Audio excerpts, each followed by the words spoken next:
participación en respuesta al contexto nacional actual y para fortalecer su gestión empresarial en esta emergencia nacional y prepararnos para otras de una manera más resiliente, hemos diseñado desde Fundemás el programa de continuidad del negocio y resiliencia para la sostenibilidad.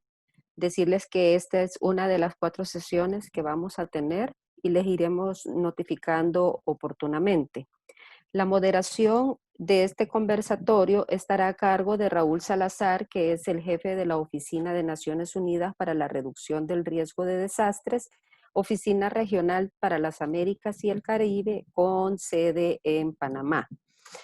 Eh, Raúl ejerció previamente el cargo de oficial adjunto de la Oficina Regional de las Naciones Unidas para la Reducción de Desastres desde el 2011. Antes de esta posición, el señor Salazar trabajó como oficial del Programa de las Naciones Unidas para el Desarrollo en Perú desde 1997 hasta el 2010. Fue coordinador del área de prevención de crisis y recuperación, dirigiendo varios programas nacionales y regionales, así como en la provisión de apoyo en materia de políticas para la reducción de riesgos de desastre. Raúl es economista de la Universidad Católica de Lima, Perú. Tiene un MBA por la Universidad de Piura, Perú, y tiene una maestría en Ciencias en Desarrollo Nacional y Planificación de Proyectos por la Universidad de Bradford, Reino Unido. Muchas gracias, Raúl, por participar. En la exposición primera vamos a tener el tema de reactivación empresarial desde la gestión de riesgo sistémico, en el que se abordarán los protocolos de bioseguridad desde la perspectiva del riesgo sistémico y un contexto de todo lo que es el impacto por riesgos que no hayan sido gestionados adecuadamente y cómo hacerlo de una mejor manera. Esto estará a cargo de Nahuel Arenas García, jefe adjunto de la Oficina Regional de Naciones Unidas para la Reducción de Riesgos y Desastres para las Américas y el Caribe, y está en este cargo desde el 2017. Durante los últimos 20 años, Nahuel ha liderado programas de asistencia humanitaria, de reducción de riesgos de desastre y de cooperación al desarrollo en más de 30 países alrededor del mundo. Nahuel cuenta con una maestría en política internacional de la Universidad de Londres y estudios de especialización en política pública por Flaxo y gestión de crisis de la Universidad Complutense de Madrid. Muchas gracias, Nahuel, y bienvenido. Asimismo, tendremos la valiosa participación de las empresas Diana, que es una industria de alimentos, boquitas y golosinas. Estará liderando a esta industria Luis Núñez, director legal de Asuntos Corporativos. Bienvenido, Luis. De Carvajal Empaques tendremos, que es una empresa de la industria de empaques para el mercado de alimentos, agroindustrial e industria en general. Tendremos a Michael Santa Cruz, encargado de la gestión integral de bioseguridad ante la emergencia. De Termoincogibles teníamos al doctor Roberto Guzmán, que es el encargado de protocolos y jefe de clínica empresarial, pero ahorita se acaban de disculpar porque tienen una visita sorpresa del Ministerio de Trabajo para evaluar todo lo que son los protocolos. Esperamos de que puedan cumplir la visita y atender al Ministerio de Trabajo en el lapso de lo que va de la presentación y que se puedan agregar al final. Y si no, lamentablemente no contaremos con la participación de ellos, pero queríamos decirlo de antemano. Dejo ahora a Tomás Regalado Papini, presidente de Fundemás. Gracias, Maite, y buenos días a todos. Bienvenidos a todos los que están participando a este primer webinar de 4 que sostendremos en esta serie de continuidad de negocio. Como presidente de Fundemás, agradezco a RISE por compartirnos estos conocimientos y dejarnos una transferencia de datos que nos servirán en nuestras próximas sesiones. Desde el agosto del 2017, somos parte de ARISE, que es la alianza del sector privado para sociedades resilientes a los desastres, parte de la Oficina de las Naciones Unidas para la Reducción de Riesgos de Desastres, UNDRR. Sabemos que Fundemás, como entidad de apoyo a las empresas en su estrategia de sostenibilidad y de responsabilidad social empresarial en El Salvador, tenemos el compromiso de crear sociedades resilientes. El sector privado juega un rol fundamental. Por ello, nos hemos comprometido a apoyar y aplicar el marco de Sendai para la reducción de riesgos de desastres en relación a la Agenda del Desarrollo Sostenible 2020, los ODS, el Acuerdo de París sobre el Clima, la nueva Agenda Urbana y la Agenda para la Humanidad. Todos estos partes de un marco global de sostenibilidad. La resiliencia o el riesgo, ¿cómo manejamos el riesgo? Tradicionalmente, las empresas estamos acostumbradas a manejar el riesgo reputacional. Y eso ya es algo de hace años. Y ahora el riesgo es totalmente diferente, el reputacional, nada que ver con los riesgos que estamos afrontando y que afrontaremos en el futuro. Por ende, son 4 estas sesiones porque es un tema tan complejo y tan importante y crítico para el futuro, no solo de nuestras empresas, pero de nuestros países. El conocimiento que se compartirá este día entre las empresas participantes, y les agradezco por la participación y suerte a Termo que tiene esta visita. Y los representantes de Arise será enriquecedor para todos. Sin más, los dejo con Raúl Salazar. Muchas gracias, Raúl. Muchas gracias, Tomás. Muchas gracias, Maite, por invitarnos a esta conversación y animarse también desde Fundemás, Tomás, a haber asumido el reto de sacar adelante la iniciativa Arise en El Salvador. Yo le decía a mis colegas, a Nahuel y a Melanie, que han estado en contacto con ustedes, mi interés de participar en esta reunión, en la medida que yo recuerdo haber estado cuando se lanzó la idea de establecer esta alianza RISE en El Salvador, si no mal no recuerdo, hace un par de años más o menos. Y esta idea creo que ha ido avanzando, fue evolucionando bajo el liderazgo de ustedes en Fundemás, y creo que la idea de aglutinar a través de esta asociación que ustedes dirigen a un grupo de empresas para reflexionar cada vez más y para integrar la reducción del riesgo de desastres en su accionar empresarial, creo que va avanzando y ha avanzado muchísimo, y es un reflejo también las experiencias que vamos a ver hoy.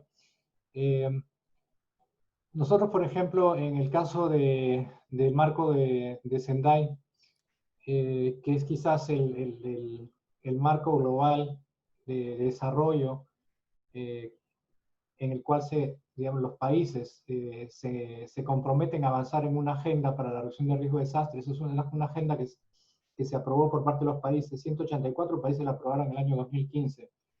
Era una agenda que esencialmente buscaba relevar primero la importancia que tienen los desastres, la reducción del riesgo de desastres para el desarrollo de los países, es decir, llamar la atención a que los países no pueden pensar en un desarrollo que sea sostenible si este desarrollo no está por lo menos preparado, informado frente a los riesgos de desastres que están alrededor, que están el día a día, nos afectan.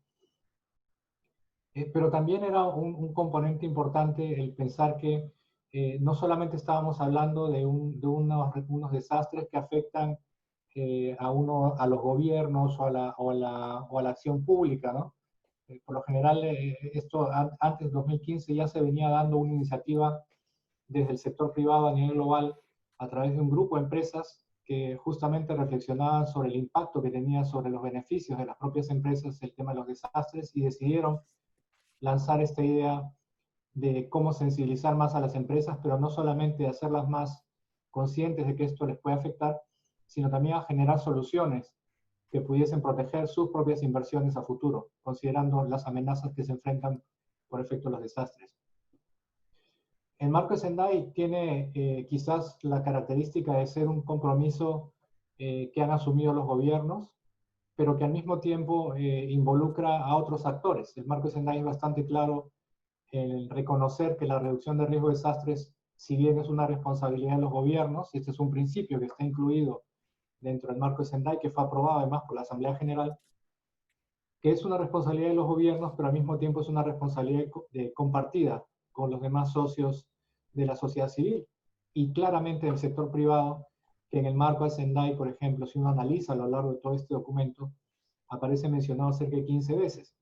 Y eso no es gratuito, eso es simplemente el trabajo de estas corporaciones que el año 2011 se juntaron con esta idea de que los desastres tienen que ver con el accionar empresarial, tienen que ver con la generación de beneficios, y hay que tenerlos en cuenta no solamente para garantizar la continuidad de la operación, sino introducir la reducción de riesgos en el corazón de las decisiones empresariales, en las decisiones de inversión empresarial.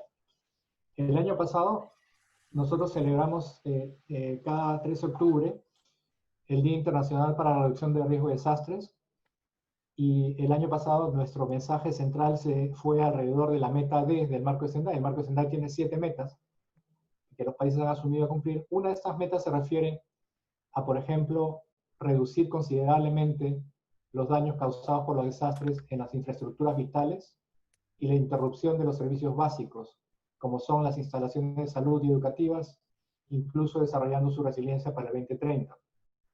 Entonces, esta meta en particular se planteó como el eje de la reflexión el año pasado. La esencia, digamos, que se buscaba transmitir en ese momento era que los desastres pueden evitarse y pueden prevenirse aplicando un enfoque en el diseño o en el diseño mismo de las inversiones que se van a hacer en la construcción y el desarrollo de las infraestructuras esenciales para que éstas tengan consideraciones de riesgo a fin de evitar la creación de nuevos riesgos y garantizar la continuidad del funcionamiento de estas infraestructuras. Pero este llamado no solamente era integrar la reducción de riesgos en la inversión pública, sino también era un llamado a integrar esta reducción de riesgos, esta visión informada por el riesgo en la inversión privada, y es porque justamente el sector privado constituye un eje fundamental en todas nuestras sociedades para garantizar ese desarrollo sostenible. Hay una cifra que siempre manejamos respecto a lo que constituye la distribución de inversiones en un país, y en un país determinado, en un año determinado, más o menos la inversión pública fluctúa alrededor del 30-25% de toda la inversión que se genera en un año, pero el otro 75% es de la inversión privada. Y ese llamado a hacer la reflexión sobre cómo invertimos y cómo integramos la reducción de riesgo de desastres en esas caracterizaciones de inversiones llama justamente a esa situación. Es decir, no podemos hablar de un desarrollo sostenible si es que ese desarrollo sostenible no contempla al sector privado como parte, y un sector privado además que integra la reducción de riesgo de desastres dentro de sus decisiones de inversión, no solamente, como les decía, de continuidad de operaciones. La Alianza del Sector Privado para las Sociedades Resilientes ante los Desastres, o ARRAIS, es una iniciativa que nosotros venimos apoyando, como les decía, desde el año 2011 en la región. Actualmente Nahuel Arenas, mi colega, les va a hacer una presentación quizás más a detalle, pero ha tenido una extensión muy amplia en nuestra región de las Américas. Es la región que concentra más iniciativas ARRAIS nacionales a nivel global. Y estamos bastante entusiasmados de conocer siempre y conversar con los representantes de ARRAIS, y aprender de sus experiencias, generar alianzas y aprovechar las oportunidades de acción sobre las inversiones que reducen el riesgo y construyen resiliencia.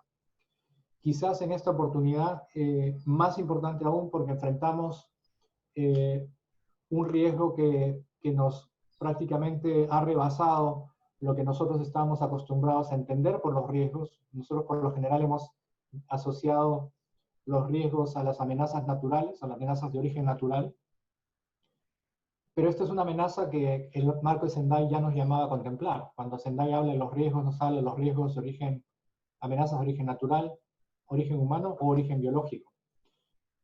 Esta situación de hoy nos llama a ampliar quizás esa visión de riesgos, y también nos llama a ampliar cómo nos podemos preparar mejor frente a esa complejidad que enfrentamos hoy respecto a los riesgos, porque no solamente estamos viendo que es un riesgo en salud, no es un riesgo que solamente afecta a la infraestructura básica de salud, sino que afecta en cascada a muchos otros sectores, al comercio, afecta al empleo, afecta al turismo, afecta a las relaciones sociales propiamente, ¿no? de los países, afecta en el caso, por ejemplo, de El Salvador, las remesas que se generan en el exterior, ¿no? de personas que están perdiendo el empleo. Es decir, una serie de riesgos encadenados que no solamente afectan al país, sino que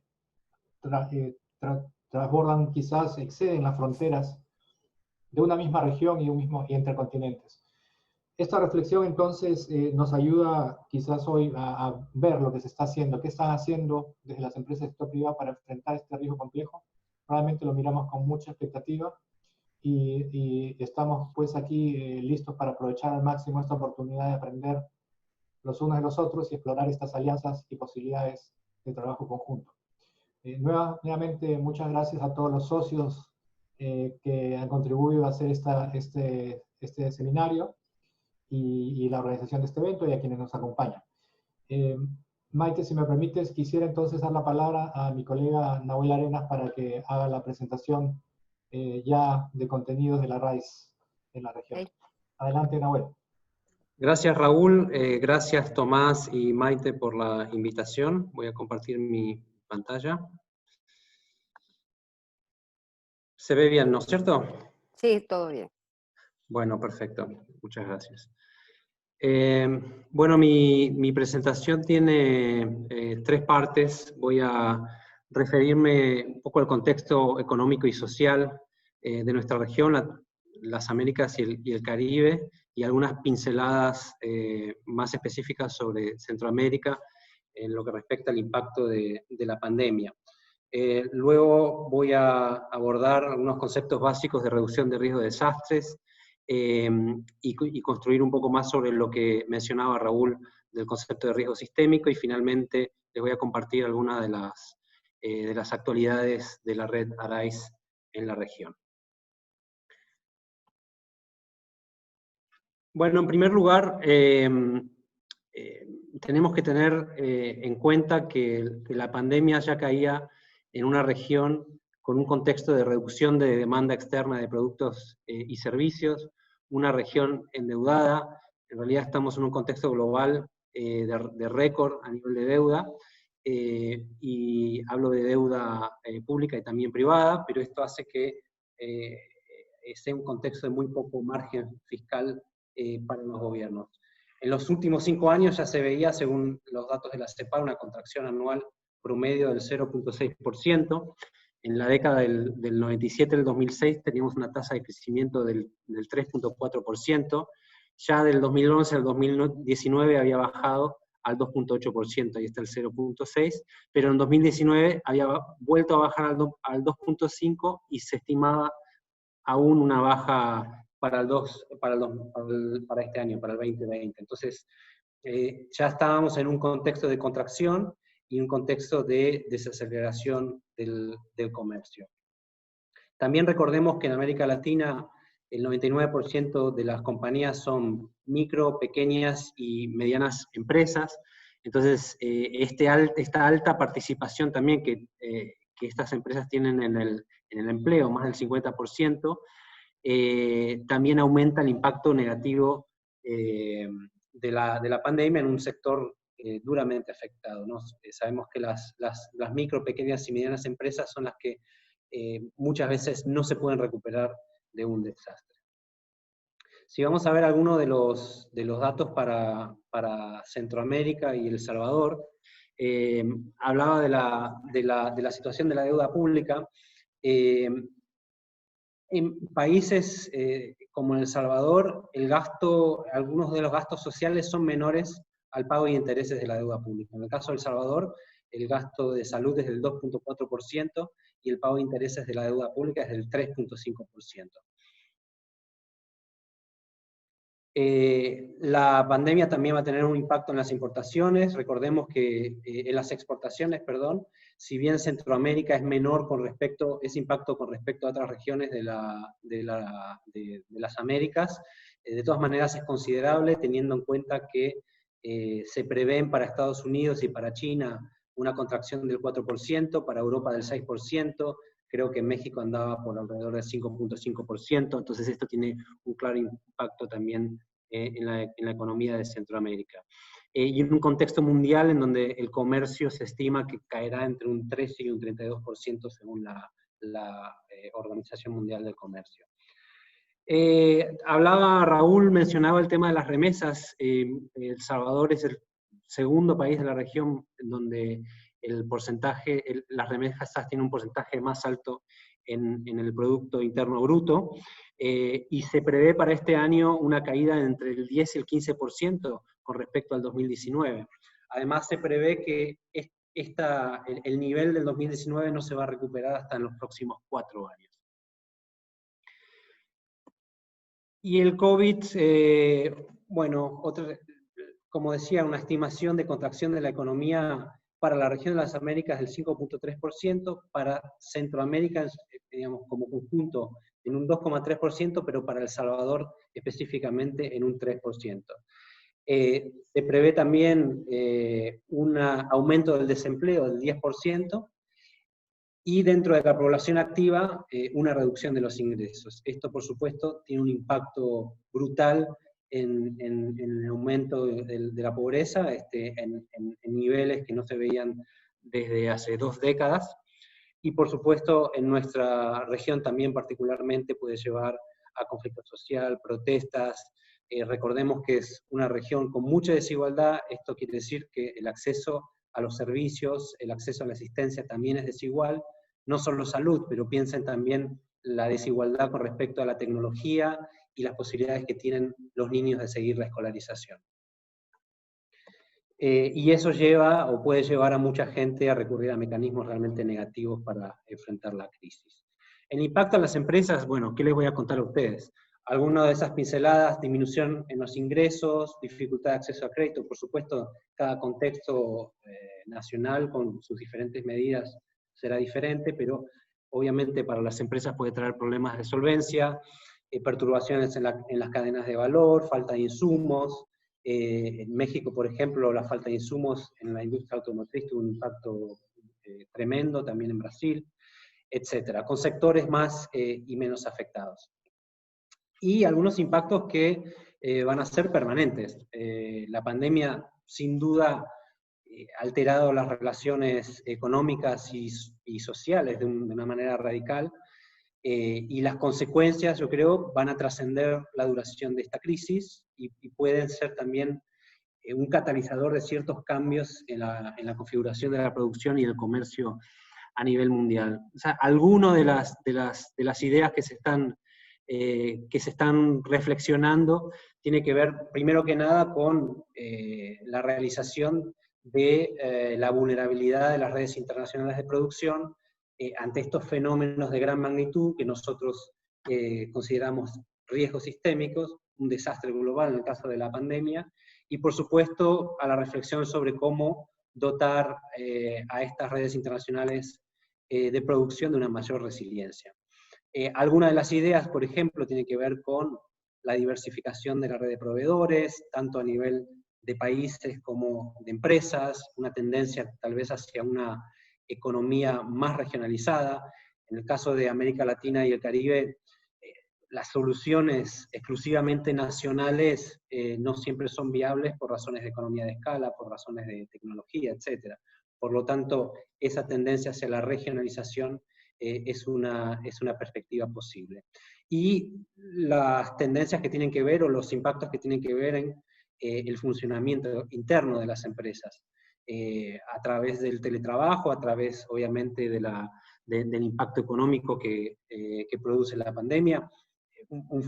Para darles un ejemplo cercano, un familiar mío que trabaja en el sector de seguros, ya su empresa le dijeron que la mitad de la planta va a trabajar desde casa de ahora en más, ¿no? Entonces es un cambio estructural. También se puede dar una aceleración de la automatización a medida que avanza la tecnología y también para abaratar costos, etc. Pero de todas maneras, lo que sí vemos es que puede ser también una oportunidad para un nuevo estilo de desarrollo y de crecimiento más proclive a la inclusión y con una sostenibilidad ambiental en el centro de las preocupaciones. Entonces creo que aquí este es el punto donde nos tenemos que focalizar, y creo que ya si estamos en esta conversación estamos un paso por delante. Cuando hablamos de que la naturaleza del riesgo ha cambiado, lo que nosotros observamos es que ya no podemos hablar de riesgos de manera aislada. Vemos cómo en un mundo completamente interconectado, unos riesgos reverberan con otros, creándose unos efectos cascada y afectando a todo el sistema. Esto es lo que vemos con claridad en el caso de la pandemia. Por eso hablamos de riesgo sistémico. Cuando hablamos de reducción de riesgo de desastres, como dijo Raúl, hablamos de reducir condiciones de riesgo existentes y la creación de nuevo riesgo. Hablamos de acciones sistémicas para comprender mejor las causas de los desastres, comprender mejor los riesgos, evitarlos, reducir la vulnerabilidad social y económica y mejorar la preparación.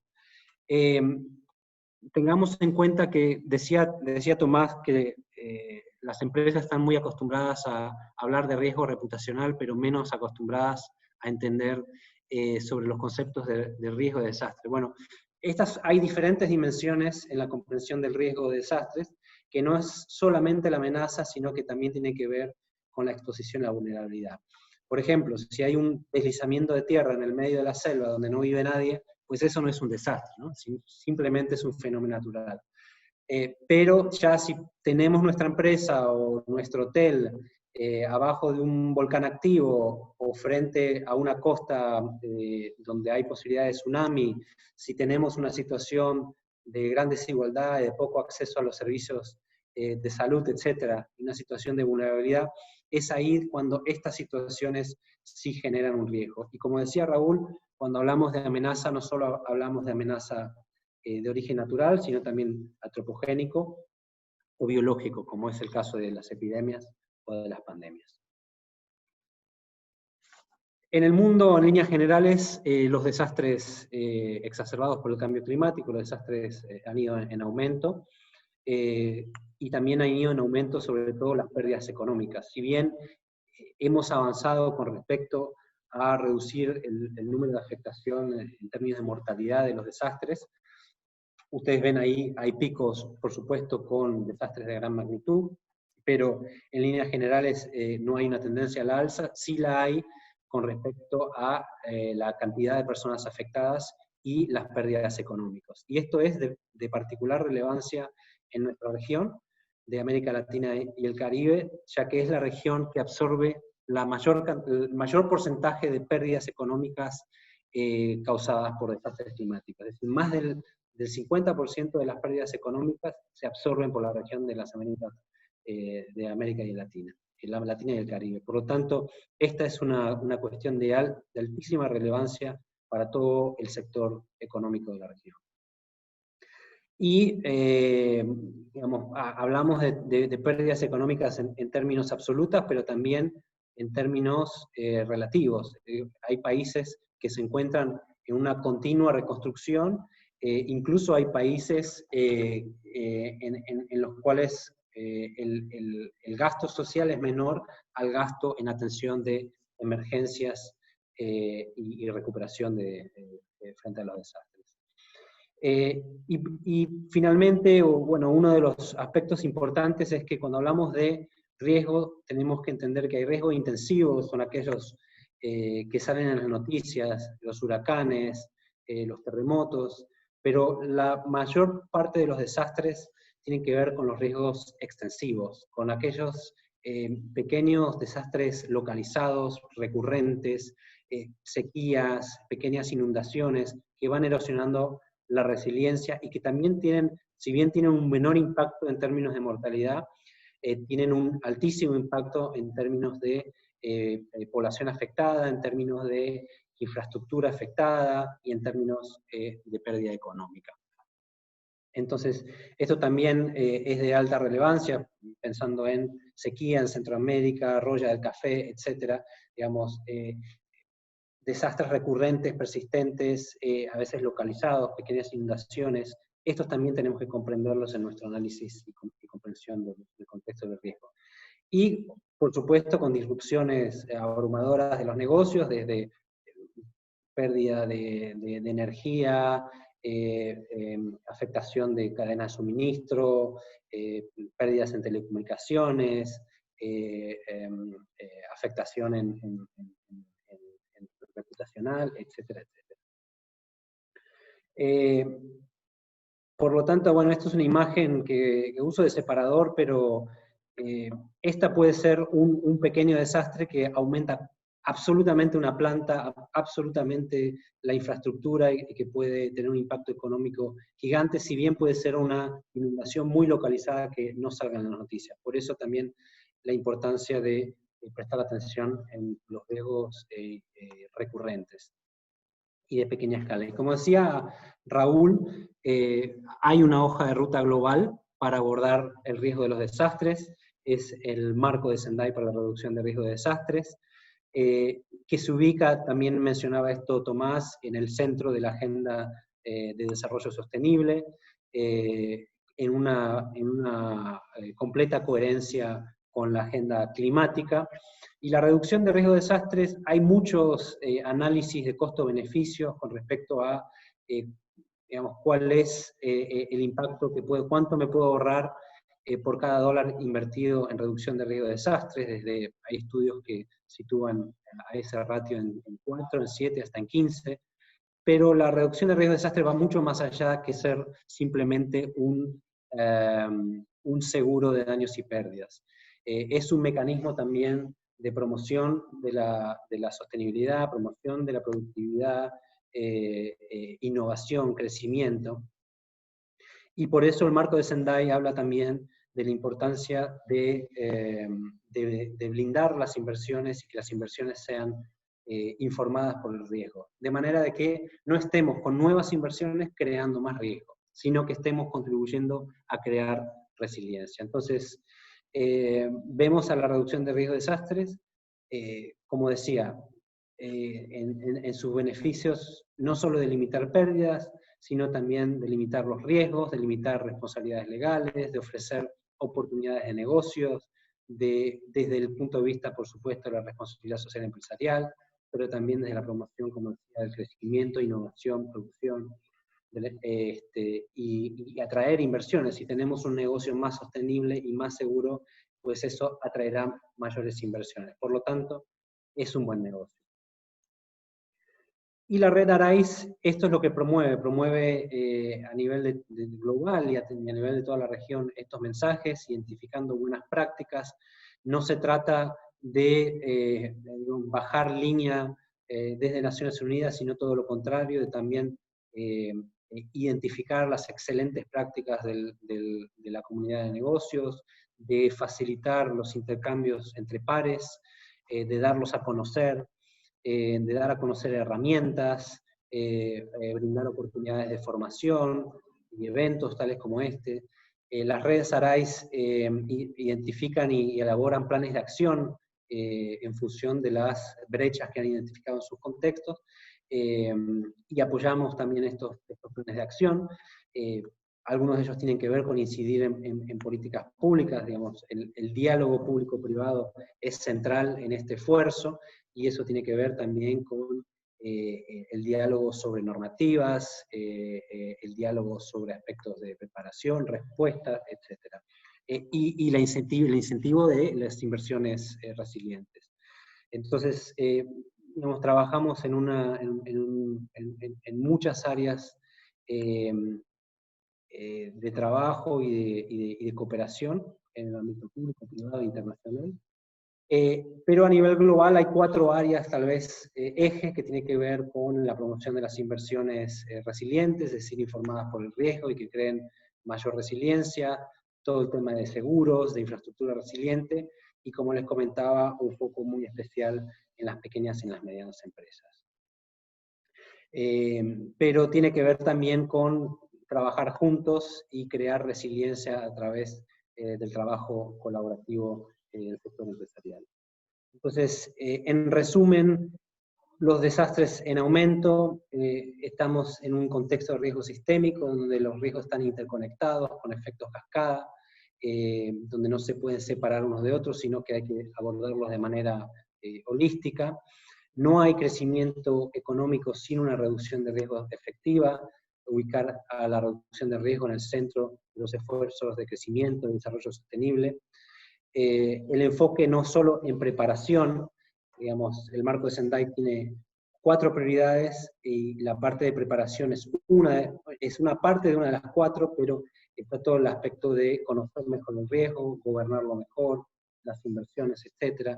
Entonces, trabajamos para promover una cultura de la prevención, a nivel de social, pero también dentro de las empresas. Y de fomentar esta colaboración del sector privado a través de ARAES, ese diálogo con el sector público, y promover las inversiones basadas en el conocimiento del riesgo para que creen menos riesgos y sean más resilientes. Por lo tanto, la resiliencia, como decía, tomamos como un buen negocio. Con esto termino mi presentación y les agradezco por el tiempo y la atención. Muchas gracias. Ok, gracias Nahuel. Muy valiosa la información que nos has compartido para poder gestionar los riesgos, no aisladamente, sino desde una visión sistémica que nos haga más resilientes y que promueva, pues, obviamente el crecimiento económico que impacta a todos los sectores de la sociedad. Ahorita le vamos a dar la palabra a Luis Núñez, que va a hacer la presentación. Son 5 minutos, Luis, y luego vendría Michael. Bueno, hola a todos. Gracias Maite, gracias Nahuel y Raúl. Muy interesante la presentación. Yo voy a comentarles brevemente cómo Diana trató de prepararse lo mejor posible para atender la crisis originada por el COVID-19 y qué fue lo que aprendimos en el camino y cómo nos preparamos para la reapertura económica que justo lleva 2 días ahorita. Bueno, reapertura económica, digamos, en fase, ¿verdad? Pero creo que es importante decir que aunque tratamos de prepararnos, no estábamos preparados para este tipo de crisis. Creo que es muy valioso todo lo que hemos logrado aprender y todo lo que nuestra cultura organizacional y nuestra cultura de empresa ha tenido que cambiar y va a cambiar hacia el futuro, porque la visión de crisis y la visión de prepararnos para riesgos ha dado un giro bastante importante, y creo que si no salimos más fortalecidos y si no salimos de esto con cambios sustanciales y estructurales en las empresas, pues creo que no hemos aprendido nada. Entonces, eso va a ser muy importante para nosotros. Por favor, si quieren, avanzamos Sí, adelante. Gracias. Nosotros enfocamos el riesgo en 4 pilares y no me voy a extender aquí por cuestiones de tiempo, pero principalmente pusimos arriba las necesidades de nuestros colaboradores. Sabíamos que esta crisis afectaba el tema de salud principalmente, porque como ya dijeron, tiene muchas áreas de afectación, pero pues es un tema de salud y optamos por priorizar por las necesidades de los trabajadores. Haciendo protocolos de salud, haciendo benchmark de lo que habíamos aprendido en los países que primero enfrentaron la pandemia, pero nuestros protocolos han variado tanto porque la atención a esta crisis ha variado tanto en el mundo. Creo que a medida fue avanzando, fuimos conociendo más y fuimos entendiendo más cosas y variando hasta lo que hemos llegado ahora. Pero sí, buscamos priorizar. Yo creo que hay un punto importante que resaltar aquí, es que la comunicación con los colaboradores en 2 vías, es decir, lo que nosotros decimos a ellos y lo que ellos nos dicen a nosotros, ha sido súper importante y nos ha permitido a lo largo de la atención de esta crisis poder mantener un esquema laboral estable con ellos.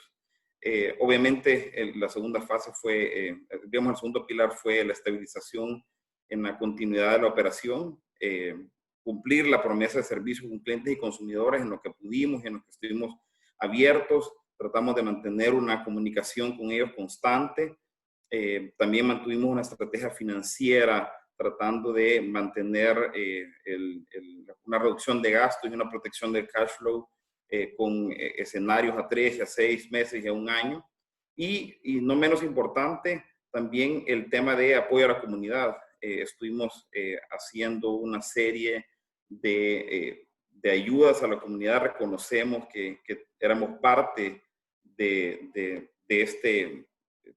decidimos, mejor dicho, ser aliados en la atención de esta crisis y pues nos enfocamos mucho en la atención de albergues, comunidades, y estuvimos trabajando duro en ese tema. Es importante decir también que para el manejo de esta crisis fue muy relevante cómo mantuvimos la comunicación con los stakeholders importantes, no solo de la empresa privada, pero también del gobierno, porque sí tuvimos que mantener esa comunicación a fin de conocer protocolos, establecer lineamientos decididos por el gobierno, porque muchas veces no hubo claridad regulatoria, no hubo claridad en las cosas que iban pasando alrededor de la crisis y el manejo de parte de las distintas autoridades del gobierno. Creo que esto es conocido por todos, no voy a ahondar a eso, pero lo importante para nosotros como empresa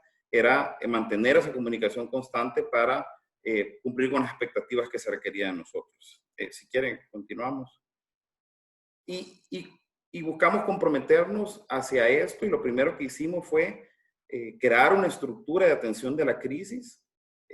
Establecimos un equipo el cual contaba con las diferentes áreas de la compañía para atender la crisis. Creamos un comité de crisis específico para la atención de la crisis originada por la pandemia, pero quisimos enfocar los roles hacia esto, es decir, las personas que se dedicaron a esta crisis dejaron y abandonaron sus funciones del día a día y fueron sustituidos por otras personas dentro del negocio y se enfocaron nada más en la atención de la crisis. Y creo que aquí aprendimos varias cosas importantes. Entre ellas fueron asegurar tener una perspectiva del ecosistema completo. Esta crisis abarcó demasiadas áreas, no solo el tema de la salud, el tema económico, el tema de la cadena de suministros. Tuvimos afectaciones laborales, incertidumbre legal, incertidumbre política. Tenía demasiadas áreas y teníamos que enfocarlas todas en ello. Por eso distintas áreas han estado enfocadas en la atención de esta crisis. Obviamente, la continuidad del negocio ha sido un tema importante y por eso ha habido una comunicación directa a través de la gerencia general y el comité ejecutivo entre el equipo que estaba encargado de la continuidad del negocio y el equipo que estaba encargado de la atención de la crisis. Si quiere, continuamos, por favor. En este contexto, nosotros nos preparamos para las distintas etapas que tenían que ver con esta crisis. Hubo una preparación previa. Creo que esta preparación previa, donde hicimos planes de emergencias, planes de gestión de crisis, planes de continuidad, a pesar de que los trabajamos y hicimos benchmark con otros países, creo que nunca logramos estar completamente preparados para ella. Y fuimos aprendiendo muchas cosas en el camino. Y dentro del modelo tuvimos que preparar también una etapa que no existía en todos los modelos de crisis, y es la preparación para la reapertura. Como ustedes sabrán, en nuestra empresa, a partir del decreto número 14, perdón, fue cerrada, y por lo tanto, en ese momento, pues nosotros atendiendo la regulación del gobierno, cerramos nuestras operaciones y comenzamos, digamos, un proceso de atender la crisis desde afuera, atender lo que pasaba en los otros países, pero también prepararnos para cuando llegara ese momento de la reapertura. Y nuestro foco fue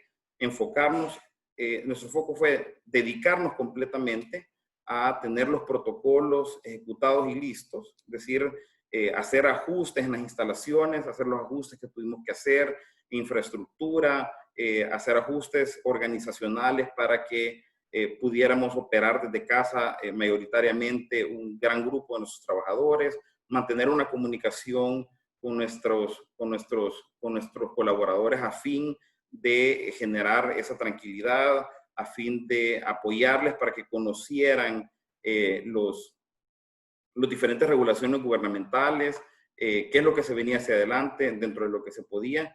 E incluso afectamos una crisis adentro de la crisis porque tuvimos colaboradores afectados con la tormenta tropical Amanda, y con los cuales también creamos un equipo que se encargó de apoyarles a aquellos que sufrieron algún tipo de problema durante la tormenta tropical. Entonces, digamos, esta preparación fue algo bien complejo, pero sí nos permitió que independientemente de la incertidumbre política y regulatoria que existiera afuera, nosotros nos enfocáramos en lo más importante y es ayudar a nuestra gente, primero. Segundo, prepararnos para que en el momento que se decidiera una reapertura, pudiéramos estar listos, cumpliendo los protocolos y pudiendo asegurar que íbamos a minimizar el riesgo de nuestros colaboradores si volvían a trabajar. Y por último, estar listos comercialmente en la operación y en las áreas para regresar a ese trabajo a través de una comunicación interna constante con nuestra gente, lo cual fue un reto porque no todos contaban con un acceso a la tecnología en sus casas, pero fuimos a través del área que se dedicaba a tecnología, logrando hacer estos entrenamientos en línea, esta comunicación y esta preparación para esta nueva realidad. Hacia adelante creo que es importante que la etapa que nos viene, que es qué pasa post reapertura económica y preparación para una nueva realidad, creo que debemos tomar todas las cosas que hemos aprendido hacia adelante para estar listos para cualquier otra crisis que se venga. No vamos a poder prevenir todas las futuras crisis que podamos tener, pero sí podemos trabajar en un equipo que esté listo para esto y que pueda poner hacia adelante las lecciones aprendidas. Y esto me lleva al último slide de esta parte, que es, ¿qué aprendimos? Creo que por cuestiones de tiempo me voy a enfocar en las primeras dos, y es en el camino que aprendimos que es bueno hacer benchmark con quienes ya vivieron el tema de la crisis. Hay que aprender de lo que otros ya hicieron. Hay que reconocer que no estamos 100% preparados y por lo tanto tenemos que ser flexibles y tenemos que aprender a adaptar nuestros planes, adaptar el negocio, y tenemos que estar abiertos para poder atender la crisis con flexibilidad y adaptándonos a los diferentes escenarios. Hay que poder analizar todas las áreas de la compañía y atender la crisis desde todos los frentes. Hay que involucrar a nuestros trabajadores en el marco de la crisis, no solo con una comunicación en doble vía, sino también para que participen con ideas y con lo que ellos conocen del negocio para atención de la crisis. Creo que es muy importante también mantener sus canales de comunicación abiertos y creo que hacia adelante vamos a tener que aprender de lo que hemos vivido, vamos a tener que modificar muchas cosas en nuestra empresa y enfocarnos mucho hacia esa resiliencia que buscamos y hacia esa atención de la crisis, hacia ese plan de atenciones de crisis hacia adelante. Yo me quedaría aquí con la primera parte de la pregunta. Ok, gracias Luis. Vamos a pasar entonces ahorita con Michael de Carvajal. Michael no tiene presentación, solamente nos va a hablar de cómo han afrontado ellos el tema de la gestión integral en bioseguridad y otros riesgos. Michael.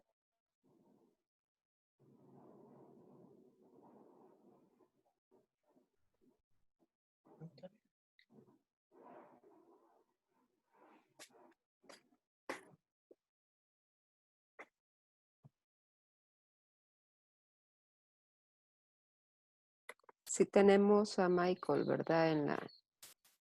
En la conferencia todavía, ¿verdad, Claudia? Creo que tuvo problemas de conexión. Estamos viendo que se vuelva a conectar. Ok.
Claudia. Sí, Ok. Sí, estaba viendo el mensaje de Michael, ¿verdad? Pues eran varios riesgos que no teníamos contemplados. sí, ahorita nos acaba de informar Michael que acaban de tener un accidente laboral en la empresa y que por eso ha tenido que abandonar la conferencia y que con mucho gusto puede compartirnos en las próximas sesiones la experiencia, pero en este momento sí ha tenido que abandonarla. Ok, quizás entonces para aprovechar también un poco toda la experiencia que tiene Luis con todo lo que implementó, em, podríamos hacer el conversatorio, va a ser casi que un intercambio entre Raúl y Luis, ¿verdad? Para ver todo el tema de cómo se manejó el riesgo, Luis, y nos ayude ahí con compartir más información de la que ustedes ya desarrollaron. Raúl, ¿verdad? Sí, Eh, adelante. Sí, aquí estoy. Maite. sí, Sí, no sé si, Maite, querrían quizás hacer la interacción ahora respecto a la presentación que hizo Luis, o quisieran entrar a la pregunta 2 tal vez, antes y hacemos quizás al final una valoración. ok, Sí, perfecto. bueno. Sí, con gusto. Si quieren avanzamos en la presentación. Como les comentaba antes, nuestros protocolos fueron cambiando mucho en el tiempo. Nosotros instalamos, digamos, el comité de crisis el 27 de febrero. En esa fecha empezamos a hacer nuestros protocolos basados en experiencias internacionales. Creo que muy temprano en el tiempo logramos empezar a crear esta cultura adentro de nuestra organización, porque al final creo que el tema de los protocolos y el tema del cumplimiento tiene mucho que ver, primero, con el compromiso de las organizaciones de enfocarse en los protocolos, de invertir en ellos, de hacer sacrificios, priorizando por el tema de seguridad, que creo que la seguridad al final es una inversión que vale la pena invertir en la seguridad de la gente, siempre, no solo para ese tema, sino en general. Pero también tiene que ver con un compromiso de las personas de cumplir estos protocolos y con generar ese cambio y con que exista ese cambio de cultura organizacional, porque esto va a necesitar de parte de todos verdaderamente un cambio de la cultura del negocio. Entonces, en ese sentido comenzamos en el 27 de febrero de 2020 con la instalación del comité de crisis y con la creación de los primeros protocolos. En aquel entonces comenzábamos a hablar de temas de regular las reuniones con distanciamiento social dentro de la compañía, limitaciones de viajes de negocios, tomar medidas preventivas y casos sospechosos, y también hacer cambios sustanciales en nuestro departamento de ventas. También nos preparamos con un set de temas de comunicación interna para concientizar a nuestra gente sobre el cumplimiento de esos protocolos, pero también para darles tranquilidad con el tema de cómo estamos manejando hacia el interno los riesgos y sobre todo concientizarlos para el cuidado de su propia salud. En ese momento no pensábamos ni siquiera de lo que se venía hacia adelante, porque no conocíamos sobre qué iba a pasar en cuanto al llegado de la crisis, cierres posteriores y tal. Hacia adelante fuimos creo que avanzando, fuimos conociendo un poco más, y creo que el mundo fue conociendo un poco más sobre la enfermedad y sobre sobre sus formas de prevención. Así fueron avanzando nuestros protocolos. Yo creo que al principio tuvimos muy buenos resultados, incluso recibimos visitas de la prensa, haciendo conocer lo que estábamos implementando en ese tiempo, que era bastante avanzado. Recibimos una visita al Ministerio de Trabajo donde pudo ver los protocolos que estábamos implementando y creo que pues, fueron muy contentos con lo que estábamos haciendo. Posteriormente vino el cierre y con el cierre, como les comentaba anteriormente, decidimos enfocarnos en hacer cambios en la infraestructura porque la infraestructura de la planta no permitía el distanciamiento social en algunas posiciones, entonces decidimos hacer cambios sustanciales en la infraestructura. Eso nos llevó y nos ha llevado pues incluso a hacer inversiones bastante importantes y movimientos bastante importantes dentro de la planta para lograr este distanciamiento social.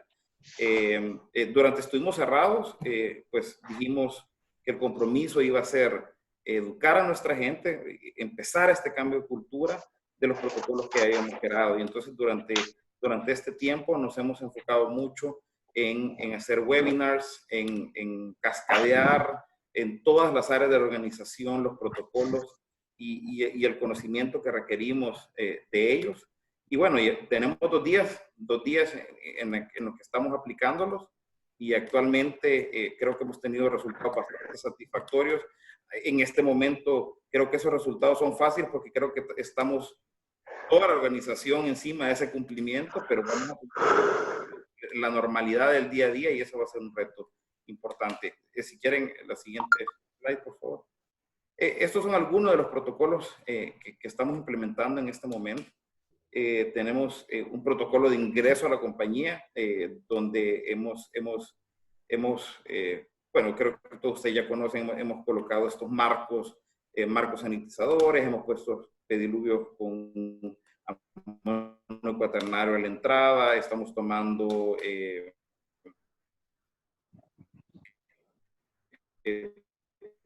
temperatura a todas las personas, se les hace temperatura controladas, e incluso hemos creado una sección, todo el centro deportivo ahora se ha convertido en una zona separada que se llama, no me gustó mucho el nombre, pero se llama gripario, y todas las personas que tienen algún síntoma de gripe pasan al gripario donde son atendidas por un médico. El médico es un médico del Seguro Social que sigue los protocolos de salud y él pues obviamente esa persona no puede ingresar a la compañía, pero además sirve para que este médico pueda ayudarles en diagnosticar qué es lo que tienen o si alguno de los síntomas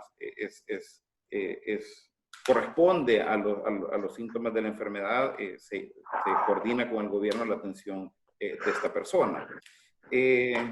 No me voy a extender a todas y cada una de los protocolos, pero también tenemos un protocolo para casos sospechosos. Creo que aquí es bien importante comentarles que en la organización hemos dividido toda la planta y todas las instalaciones, ¿no? También, es decir, los centros de distribución también en células, los cuales los únicos que conviven adentro de la organización y en el transporte que hacemos de las personas son las mismas células y por lo tanto esto reduce el riesgo de que exista un contagio extendido dentro de la empresa, ya que el único relacionamiento que tienen las personas es con las células a las que pertenecen. Entonces, hemos dividido toda la organización en células y en caso de que existiera un manejo de un caso sospechoso, ese manejo se hace con la persona individual y con la célula también. Todo esto, pues con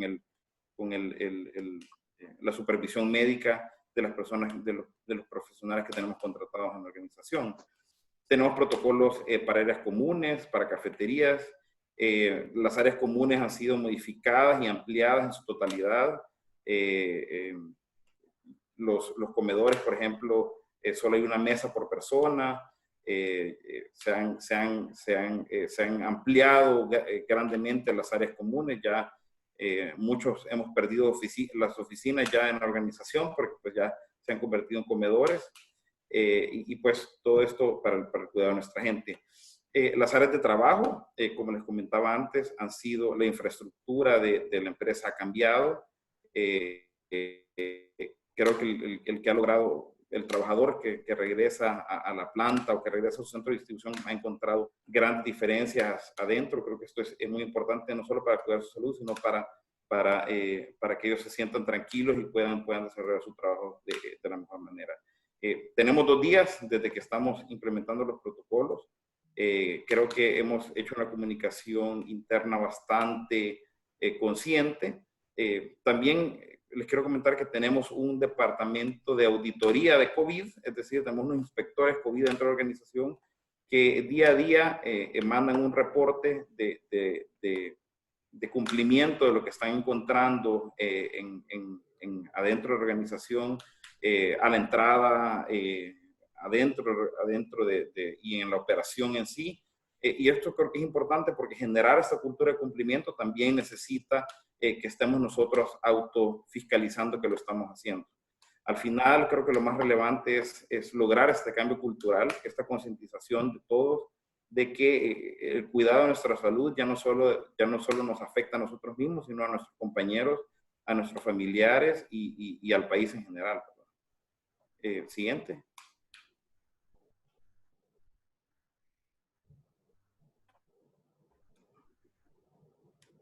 Sí, bueno, aquí creo que estos puntos claves ya los mencioné, pero principalmente me gustaría destacar que pues, el tema de la existencia de este gripario ha sido bien importante para nosotros, porque solo el día de ayer detectamos 5 personas que fueron enviadas de regreso a sus casas. Gracias a Dios no eran con síntomas verdaderos de COVID-19, pero sí pues tenían alguna enfermedad relacionada a gripe, y pues eso nos está permitiendo de verdad que los doctores atiendan a las personas de primera mano y que evite organización. El transporte de los colaboradores ha sido un reto, pues como ustedes saben, no todos viven en las mismas zonas, entonces el ajuste de las rutas ha sido un tema ha sido un reto verdaderamente, y el ingreso a las instalaciones del número de personas tan grande que tenemos también ha sido un reto. Vamos a profundizar los cambios en la infraestructura para poder facilitar ese ingreso, pero pues hasta ahora hemos tenido, creo que 1 o 2 días nada más, pero bastante exitosos en el tema de cumplimiento de los protocolos. Ok, gracias Luis, ¿verdad? Ya le dimos más tiempo. Raúl, entonces dejamos abierto ahorita para poder intercambiar con Luis algunas ideas o algunos aspectos claves que pudieras tener, y no sé si abrimos al final para algunas preguntas o te las voy haciendo. En la medida que lo vayamos desarrollando, hay algunas personas que quieren hacer algunas preguntas sobre el tema de gestión de riesgos, ¿verdad? Y todas estas oportunidades que hay para la empresa privada. Gracias, Maite. De mi parte, yo anotaba varios temas que me parecían muy interesantes, ¿no? Como, por ejemplo, en una parte de la presentación, Luis mencionaba asegurar una perspectiva de ecosistema completo, en donde intervienen distintas áreas. Y quizás extrapolando esta idea aplicada al interior de la empresa a lo que nosotros actualmente, por ejemplo, estamos recomendando respecto a cómo los países en general, los sistemas nacionales de gestión integral de riesgo pueden organizarse para enfrentar la pandemia. Es justamente el ver que al ser el COVID-19, al ser una amenaza que tiene tantos puntos de entrada y tantas consecuencias encadenadas, la atención de la reflexión de la construcción de un sistema de respuesta o de gobernanza del riesgo, en ese caso tiene que ser también multisistema, es decir, tiene que incorporar a muchos actores en la reflexión de cuáles son los puntos de impacto que va a tener, de manera de poder asignar una respuesta eficaz, con éxito, ¿no? no solamente se trata de una respuesta en salud, se trata de una respuesta que tiene que intervenir también la gente, por ejemplo, que está viendo, que se refiere a temas de empleo, la gente que tiene que ver con la atención de población vulnerable, tiene que ver con la gente que está viendo los temas de comercio, los temas de turismo, etc. Cómo cuando Luis hace esta reflexión al interior de la empresa, eso me llamaba bastante la atención, y me llamaba también la atención la forma como se abordaba al interior de la empresa el plan de contingencia, es decir, los pilares que estaban trabajando, porque eran unos pilares que miraban, era como un círculo, ¿no? De todos los puntos de contacto también empresarial. Por un lado los colaboradores, por otro lado las operaciones, por otro lado los clientes, por otro lado las finanzas, por otro lado la comunicación y el apoyo comunitario, ¿no? Entonces yo creo que son una experiencia bastante interesante de cómo desde lo empresarial se está mirando estos distintos puntos de contacto, no solamente atender o garantizar la producción, sino atender quizás todos los puntos de relacionamiento empresarial, inclusive en este caso la parte financiera tan importante con un ejercicio de reprogramación, priorización y reducción de gastos. Esos son quizás comentarios que tenía en general.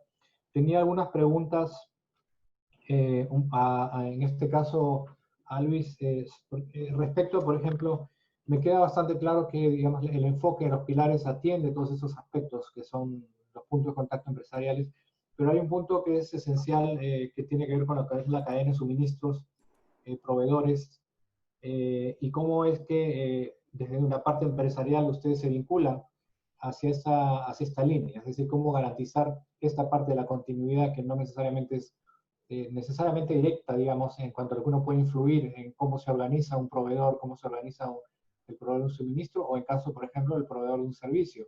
Si se trata de bienes importados, asegurar la cadena de importación, la atención de servicios en el aeropuerto, y esto me lleva quizás al segundo punto, de cuál es el tipo de vinculación que ha existido con el sector público o las organizaciones de gestión de riesgo de desastres para contribuir, digamos, en esa colaboración, porque por un lado se necesita que la empresa privada siga funcionando, que esta continuidad de operaciones se dé, pero la continuidad de operaciones al mismo tiempo descansa sobre ciertos servicios que son provistos por el sector público. Entonces, ¿qué tipo de conversaciones, relaciones o previsiones se han hecho en esta construcción de alianzas para público-privada, si se quiere, para garantizar la provisión de servicios? Por un lado, ¿cómo atienden el tema de la cadena de suministros? Por otro lado, ¿cómo se vincula este proceso, este plan que han hecho y estos protocolos al vínculo con el sector privado en aquello que está de ese lado del proceso?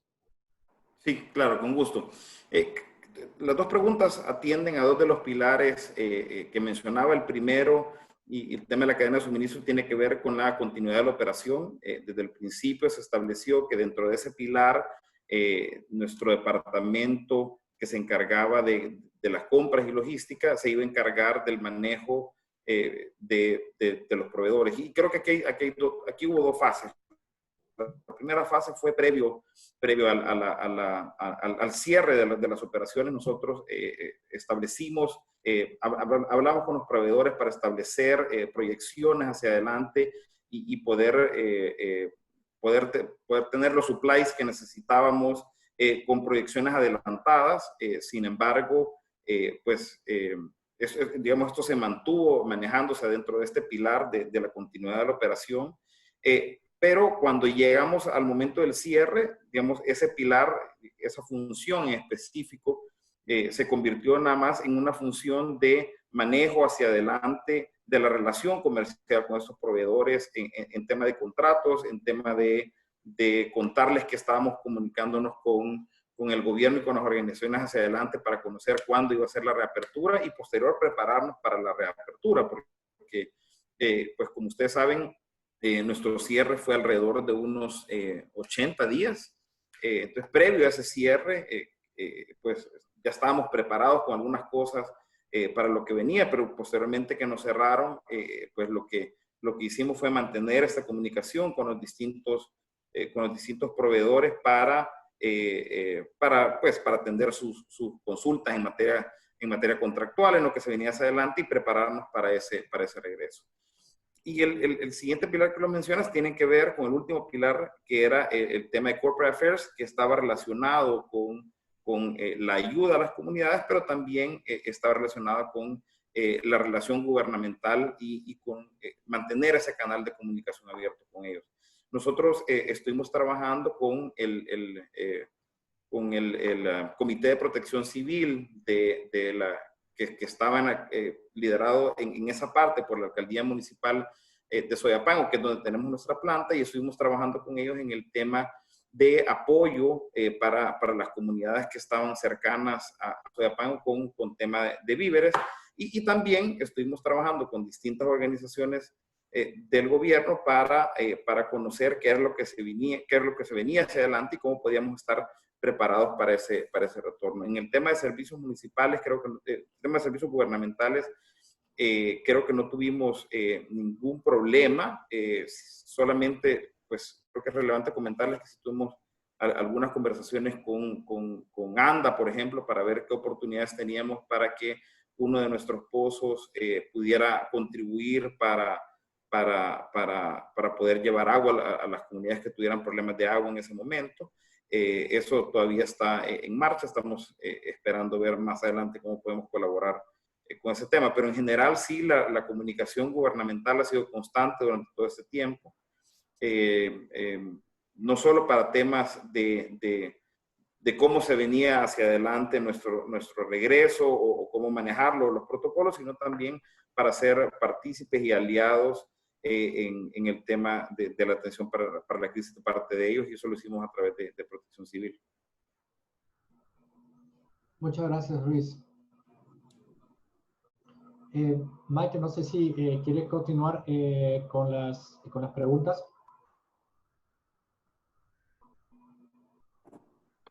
Sí, tenemos ahorita dos preguntas, ¿verdad? Una para Nahuel, ¿verdad? Que quieren saber cuáles serían como esas oportunidades y acciones que ve para el sector privado. Y tenemos una para Luis, que es quienes conforman su comité de auditoría bueno, dice auditoría COVID, sin embargo, yo creo que más sería quienes conforman su comité de incidentes y crisis, ¿verdad? Y al final, una más que sería para Raúl, cómo se encuentra incluida la gestión de riesgos de desastres en el tema de aseguramiento. Bueno, sí, con respecto a las oportunidades para el sector privado, creo que hay dos maneras de responderla. Una, en líneas generales, creemos que es una oportunidad para repensar nuestras prácticas, las prácticas empresariales, integrar una comprensión más amplia del riesgo, de los riesgos, del entorno, del riesgo en sus diferentes dimensiones. Hablamos de conocer mejor las vulnerabilidades también de la empresa, las vulnerabilidades, la exposición, los bienes de la empresa, no solo de las personas, es decir, hacer una reflexión más amplia sobre el riesgo y en las prácticas empresariales, desarrollar planes empresariales para reducción de riesgo que van más allá de planes de contingencia o de continuidad de negocios, sino que poner a la empresa en un camino de mayor sostenibilidad, en un mayor, digamos, más amigable con el medio ambiente, es decir, en otro camino de desarrollo y de crecimiento. Y luego, de una manera mucho más concreta, Arise también es una oportunidad para meterse más en este camino. Invitamos a Fundemás, es miembro de Arise, pero también invitamos a todos los que se conectan y a los miembros de Fundemás a ser parte de Arise en su propio derecho. También pueden enviar una solicitud y podemos compartir esa información luego de esta conversación con quienes estén interesados, y ser parte de esta red. Y seguir contribuyendo con estas experiencias que también fortalecen la gestión de riesgo y el conocimiento en el marco empresarial. Cambio. Ok, Luis. Sí, con gusto. En cuanto al tema de cómo se creó el equipo para la atención de la crisis, quiero comentar que pues, creamos un equipo multifuncional y que fue enfocado a la crisis. Eh, eh, este equipo estaba liderado por dos personas, básicamente era la directora de recursos humanos y yo, que soy el director de Corporate Affairs y Legal. Teníamos dos asesores directos que eran el consultor médico, obviamente es, digamos, el consultor más importante para ese tema, pero también teníamos una función que era como un discovery agent, que era el encargado de darnos toda la información que se estaba generando allá afuera, información internacional, información en redes, básicamente toda la información que se generaba alrededor de esto. Había una persona encargada de la alineación regulatoria, que básicamente jugó una función bien importante porque hubo muchos cambios regulatorios a lo largo de este periodo. Tuvimos una persona encargada de comunicación externa y relaciones gubernamentales, otra persona con una función que se llamaba protección de la fuerza laboral, con otra persona de comunicación interna, una persona bien importante que era la encargada de cumplimiento de protocolos y de insumos médicos. Esta persona se está enfocando específicamente en el cumplimiento de todos los protocolos, primero en su creación, después en su cumplimiento completo y asegurarnos de que tenemos los insumos necesarios para la operación en términos de mascarillas, alcohol gel, amonio y todo lo que se necesita para el cumplimiento de los protocolos mismos. Hay un área de tecnología donde está la gerente de tecnología que se está encargando básicamente de que todas estas comunicaciones que tenemos con las personas funcionen, que todas las personas que están trabajando desde su casa tengan todos los insumos que necesitan para poder operar, y obviamente también un área de finanzas. A esto se une el equipo de inspectores COVID que están ahora, que en el equipo, si esa era la pregunta específica, les cuento que este equipo está integrado por, creo que obviamente por las personas que están en el Comité de Salud y Seguridad Ocupacional, porque pues, digamos, es el natural donde va a estar acercado el tema de los protocolos y donde incluso nuestro mismo protocolo lo dice, pero también está liderado por el auditor interno, pues que es una persona que básicamente está enfocada en tema de cumplimiento. Las personas que están en este comité nos pasan informes todos los días sobre lo que está ocurriendo y cómo se está ejecutando los protocolos dentro de la organización. Entonces, les repito, liderado por el auditor interno, pero también integrado por miembros del equipo de salud y seguridad ocupacional. Ok. Raúl. Gracias, Maite. No sé si podías repetir la pregunta. La última parte de la pregunta no la escuché muy bien. Sobre los sistemas. Sí. Sí, es cómo se encuentra incluido en la gestión de riesgos, de desastres, todo lo que es el aseguramiento para, no está bien completa la pregunta, pero esto del aseguramiento entendería yo para poder llevar a cabo una mejora en toda esta gestión de riesgos que las empresas tienen. Los esquemas de aseguramiento dentro del tema de reducción de riesgo de desastres. Así es. En principio, quizás hay varios puntos de entrada para el tema de aseguramiento, ¿no? Nosotros a esta parte nosotros le llamamos, dentro de lo que es la gestión de riesgo de desastre, llamamos como transferencias de riesgo, es decir, cuáles son los instrumentos que tienen los distintos actores, no solamente el sector privado, ¿no? Sino también el sector público, para protegerse a través de esquemas de aseguramiento, cómo transfieren el riesgo que existe a través de esos mecanismos.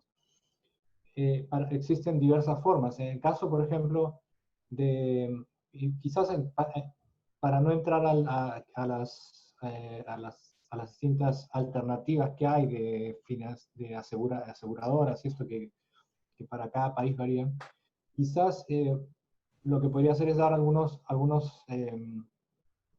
elementos que favorecen o no el adquirir cierto tipo de mecanismos de seguros, pero al mismo tiempo también llamar a la reflexión sobre cierto tipo de seguros que más que orientados a la atención de un impacto de un desastre, puedan atender a la prevención de la ocurrencia de un desastre, que también existen aseguramientos de esta forma.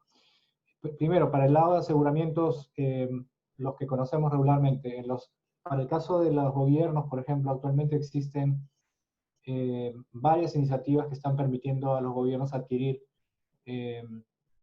a través, por ejemplo, de los bonos catastróficos que los bancos multilaterales están gestionando, cierto tipo de emisiones que el gobierno hace, son básicamente bonos soberanos que está haciendo contra la ocurrencia de determinado tipo de desastre en el país. Para llegar a este tipo de análisis se requiere conocer, por ejemplo, cuál es la base de riesgo que enfrenta el país, es decir, conocer cuál es la calidad de la infraestructura pública que se está asegurando, y tener, por ejemplo, un mapeo bastante detallado, diría yo, no solamente sobre dónde están los activos, sino cuál es la calidad de estos activos. Es muy difícil poder asegurar algo si no se conoce realmente el estado de situación de esos activos, porque finalmente si uno no lo conoce o termina pagando una prima demasiado alta, o no puede negociar mejor con las empresas aseguradoras sobre el riesgo, digamos, inherente que tienen esos bienes. Entonces, primero exige un conocimiento de cuáles son esos activos. El país pionero en este tipo de aseguramiento fue México, y para poder hacerlo ellos establecieron lo que se llamó, lo que existe actualmente, que es un atlas de riesgos que tiene muchas capas de información que detallan casi el 100% de los activos federales que existen en México, desde hospitales, carreteras, todo tipo de inmueble que presta algún tipo de servicio a las entidades federales está mapeado ahí, no solamente dónde están ubicados, sino también con la calidad de construcción, por ejemplo. Entonces les ha permitido negociar esquemas de aseguramiento, por ejemplo, frente a terremotos. Por lo general, este tipo de aseguramientos están condicionados a la característica de la ocurrencia, es decir, que, por ejemplo, se activa si es que si es que se excede un determinado umbral, si el terremoto tiene una determinada intensidad, si ocurre o no ocurre en el mar, etc. Son varios condicionamientos que activan este funcionamiento. Del sector privado, hay muchísimas iniciativas de aseguradoras que prestan este conocimiento en esta alianza precisamente de la RAIS. Por ejemplo, nosotros trabajamos muy de cerca con Munich Re, que es una reaseguradora a nivel internacional que trabaja y es parte de la iniciativa RAIS, generándolo todo lo que es la información de riesgo país. Ellos tienen muchísima información muy detallada del aseguramiento que ellos brindan, por ejemplo, al sector industrial. Ellos, para poder hacer este tipo de aseguramiento, generan su propia información de estado de situación y estado de los activos. Entonces, esa información existe. La base de aseguramiento de un país, el acceso a seguros de un país, depende mucho de cuál es el estado del país, del acceso que tiene el país a este tipo de empresas, por ejemplo, de aseguramiento, y qué tan difundido está el uso de seguros por parte del sector privado. Por lo general, las grandes empresas están aseguradas, las empresas más pequeñas no. Nosotros teníamos, por ejemplo, un dato de pequeñas y medianas empresas para los Estados Unidos que nos decía que solamente el 16% de las empresas pequeñas y medianas en los Estados Unidos cuenta con un esquema, ya sea con un plan de respuesta o con algún esquema de aseguramiento. Entonces no es muy difundido, sobre todo a nivel de la pequeña escala. En el caso de México han habido iniciativas dentro de lo que son de la RAIS, de lo que son alianzas público-privadas, para elevar el nivel de aseguramiento de las empresas pequeñas y medianas, a través de alianzas justamente con empresas aseguradoras, de generación de información por parte del gobierno en este caso, que permita desarrollar este tipo de esquema de seguros para las empresas aseguradoras que ya con esta información pueden empezar a cotizar mejor y asegurar. Esto es lo que podría decir, pero esto es en función de lo que son los riesgos, digamos, post-desastre, es decir, cómo protegerse en caso ocurra un desastre. También hay otro tipo de seguros que se vienen trabajando mucho en la región, que son los esquemas de riesgos, se denominan como riesgos indexados, es decir, riesgos condicionados a, por ejemplo, la ocurrencia de ciertos indicadores de que un fenómeno pueda ocurrir para que ese seguro se active. Es mucho lo que se está viendo, por ejemplo, en el sector agrícola, y impulsado por el sector privado o en alianza con el sector privado, donde aseguradoras privadas han creado mecanismos de aseguramiento de pequeños productores agropecuarios, por ejemplo, condicionados a ciertos indicadores de fenómeno del Niño. Si existen ciertos indicadores que exceden la fluctuación de temperatura, por ejemplo, a lo largo del año, esos seguros se pueden activar de manera que los productores puedan tomar las medidas antes de la ocurrencia del fenómeno del Niño, de modo que puedan proteger, si se quiere, la producción. Es decir, no se trata de un seguro que les compensa por la pérdida, sino que se trata de un seguro que se activa para prever la pérdida, la ocurrencia de la pérdida. Y ese es un seguro que quizás nos anima más a dar a conocer, porque obviamente está yendo al corazón, si se quiere, de la reducción de riesgo de desastres, es decir, conocer el riesgo, tomar medidas para evitar que el desastre ocurra. Eso es lo que tal vez podría darles como alcance. Ok, gracias Raúl. Y había una última pregunta, pero era más específica creo para nosotros, que cómo está definida la ruta para participar en Arise en El Salvador y quién lidera el proceso. Aquí nosotros en Fundemás estamos por el momento liderando el proceso de la alianza Arise, en donde hemos estado trabajando desde el 2018 en hacer toda la sensibilización y poder dar una difusión a lo que es la alianza Arise, y ya con un nuevo plan de trabajo para este 2020 que va para poder ir potenciando un poco más la implementación de lo que nos señala el marco de Sendai, como dijo Tomás al inicio, igual con la Agenda 2030 de los ODS y el Convenio de París, entre otros. Entonces, para Olga, que estaba haciendo esta pregunta, si quiere tener más información, con gusto nos puede escribir y nosotros le damos toda la ruta. Aparte de lo que ya dijo también Nahuel, ¿verdad? Que quienes estén interesados, pues pueden también ser parte de esta alianza. Bueno, ya estamos sobre la hora, no me queda más que darles las gracias, ¿verdad? Por compartir todo este conocimiento, ha sido muy valioso. Gracias Nahuel, gracias Raúl por compartir, gracias Luis, ¿verdad? Con los inconvenientes que tuvimos de última hora por riesgos que no habíamos previsto, pero que se salían de nuestro alcance. Sin embargo, creo que ha sido muy, muy buena la participación de todos y el conocimiento que nos queda para seguirlo difundiendo con nuestros socios y aliados en El Salvador. Ahora le voy a... sí, Luis. No, muchas gracias. Solo les quería dar las gracias por la invitación. Estamos a la orden para lo que podamos apoyar y les agradezco mucho. Creo que estos webinars son muy importantes para todos los que formamos parte de Fundemás y para todos los que quieran participar, porque la gestión de los riesgos no tiene que ser visto solo como empresa privada o solo como gobierno. Tenemos que unidos hacer esta alianza para gestionar este tema de los desastres hacia el futuro y generar este cambio que necesitamos para este manejo hacia adelante. Unidos, empresa privada con gobierno. Ok, Nahuel. No, simplemente agradecerles a Fundemás por el liderazgo también en todo el esfuerzo de Arise, por la organización de estas conversaciones que son muy importantes. Se ve la reacción en el chat muy positivo, así que como sabe estamos dispuestos para apoyarles. Gracias. Sí, muchas gracias. Raúl. Sí, muchas gracias también nuevamente a ustedes, nuestros colegas de Fundemás. Y yo creo que la mirada ahora es un poco justamente en la etapa que viene, es decir, la etapa de recuperación. Es un reto muy grande para los gobiernos y también obviamente para el sector privado. Creo que la idea va a ser recoger justamente todo lo que se ha hecho bien, todo lo que ha funcionado para ayudar también a otros colegas, otras empresas de la región. Ustedes como Fundemás forman parte de una red más amplia de iniciativas Arise a nivel de país. Tenemos 18 en toda la región y creo lo que ustedes pueden hacer y la colaboración entre ustedes es central. Entonces les animamos también a Fundemás a estar y seguir en contacto no solamente con las actividades que se hacen en El Salvador, recogerlas, sistematizarlas, pero también llevar ese conocimiento a a otras realidades, a otros países que forman parte de esta red, que es finalmente el objetivo. Muchísimas gracias nuevamente por todo el tiempo, Mike y Tomás, por aceptar esta reunión. Ok, muchas gracias. Entonces dejo a Claudia Serpas para que le dé los últimos